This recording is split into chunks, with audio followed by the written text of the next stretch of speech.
৬৪ জেলার জন্য ৬৪ লক্ষ টাকা মানবিক কাজে ব্যবহার করব, যেটা সাধারণ মানুষের কাছে পৌঁছে যাবে এবং যাদের কাছে পৌঁছে যাবে তারা জানেও না যে তাদের জন্য টাকাটা আমরা নিয়ে যাচ্ছি বা তাদের কাছে পৌঁছে দিব। এটা আমাদের হচ্ছে কি আল্লাহ যাদের কাছে আমাদের নিয়ে যাবে, আসলে এই টাকাটা আমরা কিন্তু একটা জেলার জন্য ১ লক্ষ টাকা কিছুই না।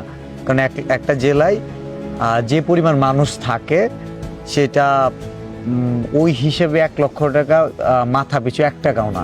কারণ একটা জেলায় ১৫-২০ লক্ষ বা তারও বেশি মানুষ থাকে। তাহলে এই ১ লক্ষ টাকা আমরা কিভাবে দিব বা কাদেরকে দিব?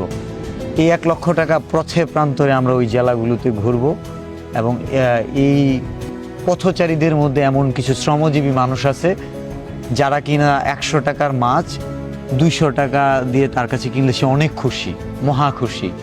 যাদের কাছে কিনা ১,০০০ টাকা অনেক টাকা। তো এই মানুষগুলোকে যাদের কাছে ১,০০০ টাকা পেয়ে অনেক খুশি হয়ে যায়, ওই মানুষকে আমরা ২,০০০ টাকা দিতে প্রস্তুত। কিন্তু কাদের জন্য আমরা কিছু করতে পারতেছি না বা ভবিষ্যতে করতে পারবো কিনা সেটাও জানি না। সেটা হচ্ছে আমরা দেখছেন পেশেন্ট নিয়ে কিছুদিন কাজ করছি, রুগীদের টাকা দেওয়ার চেষ্টা করেছি এবং এইটার হিতে বিপরীত হয়। যেখানে আমরা হয়তো স্ক্রিনে দেখাইছি একটা মানুষকে হেল্প করছি, কিন্তু আপনারা নিজেরাও হয়তো জানেন না আরও ১০টা মানুষের কাছ থেকে আমাদের মুখ ফিরাইতে বাধ্য হইছি অথবা তাদেরকে খুশি করতে পারি নাই।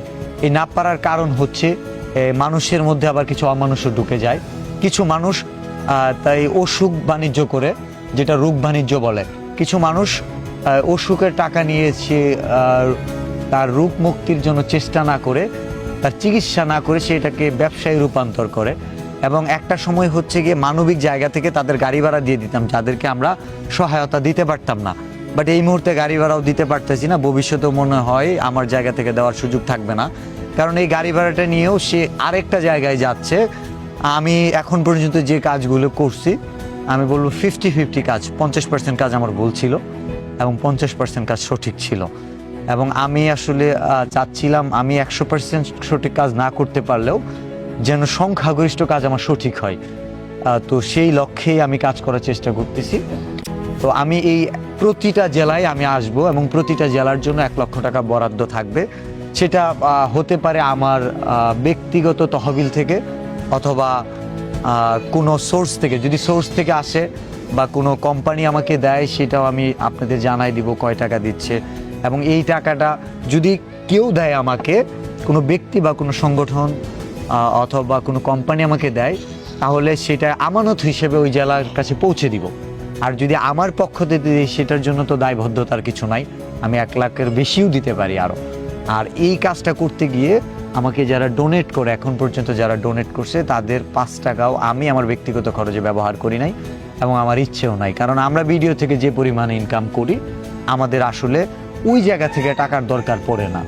ইভেন আমি যে ওয়ার্কগুলো করতে যাই, আমি বাইকে রান করে, আমি যদি একটু ফ্লেক্সিবল চিন্তা করতাম যে একটু কারে যাব, সে হয়তো কার খরচ হিসেবে অনেক বেশি লেগে যাইত। যেহেতু নিজের টাকা কষ্ট একটু লাগে, পরেরটাও কষ্ট লাগে, যে কারণে হক নষ্ট করি না এবং নিজেরটার প্রতি মায়া কাজ করে বিদায় কষ্ট করে দূর দূরান্তে যাই। ভালোবাসার মানুষটা আসলে তারা বুঝে, তাদেরকে ব্যাখ্যা করার কিছু নাই। কিন্তু কিছু মানুষ ভুল বুঝে, কিছু মানুষ সমালোচনা করতে চায়। ৩ মাসে ৪৪ লক্ষ টাকা থ্রটস অফ বিলাল ইনকাম করছে, সমালোচনাকারীরা সমালোচনা করছে একই সাথে। সো তাদের জন্য আরেকটা মেসেজ, থ্রটস অফ বিলাল বেঁচে থাকলে আগামী 2 বছরের মধ্যে ৬৪ জেলায় ৬৪ লক্ষ টাকা মানবিক কাজের জন্য দিয়ে দিবে। এবং এইটা যদি সফল হয়, আগামীতে হতে পারে, যদি সৌভাগ্য হয়, যদি আমার ভাগ্যে বা আমার নসিবে থাকে বা আমার অতটুকু শক্তি সামর্থ্য থাকে, ৬৪ জেলার জন্য ৬৪ কোটি টাকা মানবিক কাজের জন্য দিতে চাই।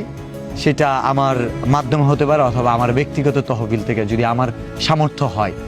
সত্যি যেটা আমার টাকার প্রতি আগ্রহ কমে গেছে, মানে আমার চাওয়া পাওয়া সীমিত।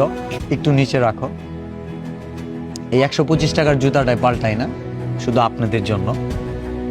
কারণ হচ্ছে গিয়ে সবাইকে তো আমি এখন আমার সামর্থ্য আছে লাখ টাকার জুতা পরার, কিন্তু যাদের কারণে আমি থটস অফ বিলাল, এই মধ্যবিত্ত মানুষের কষ্ট, জীবনের উত্থান পতনের গল্প বলতে গিয়ে আমি থটস অফ বিলাল হয়েছি, তাদের জন্য কিন্তু আমি ৫০০ টাকার জুতাও কিনে দিতে পারি না।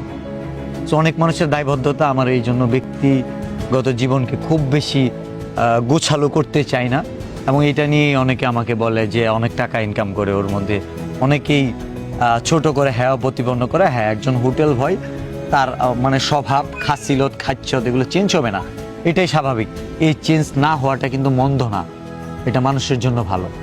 আপনি চেঞ্জ হয়ে কি করতে পারতেছেন, মানুষের জন্য কতটুকু উপকার হতেছে, সেটা ভাববার বিষয়। ভালো থাকবেন। ভালোবাসার মানুষরা থাকলে অসম্ভবকে সম্ভব করা যায়। আসলে যা সম্ভব হচ্ছে তা অসম্ভব না, হয়তো আমাদের মনে হয় যে এটা অনেক কঠিন কিছু, তো কঠিনটাকে সহজ করে দিতে চাই। ভালো থাকবেন, আপনাদের নিয়ে একসাথে কাজ করতে চাই। আসসালামু আলাইকুম।